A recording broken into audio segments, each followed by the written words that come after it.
السلام عليكم ورحمة الله وبركاته.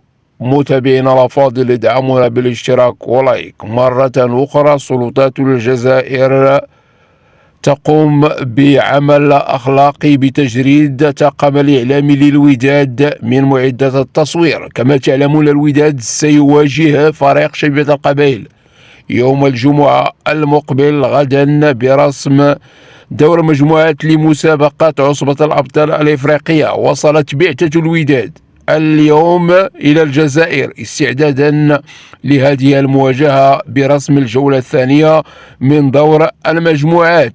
وكشف مصدر مطلع أن الطاقم الإعلامي للوداد تعرض لمضايقات وتحريمه من معداته للتصوير. وتابع أن السلطات الجزائرية ستسلم المعدات يوم السبت المقبل أثناء نهاية رحلة الوداد. وهذا العمل ليس أخلاقي، لأن الصحافة مهنة، لكل صحفي لديه الحق في تغطية النشاط الرياضي، والصحفيين مرخصين من لدن السلطات المحلية المغربية وكذلك الهيئات الدولية.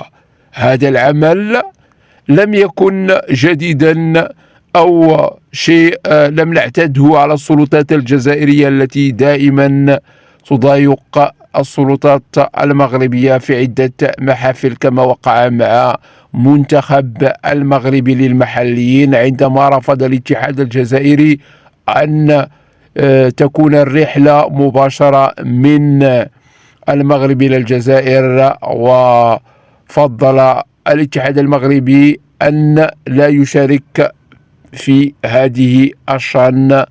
وحظ سعيد لفريق الوداد.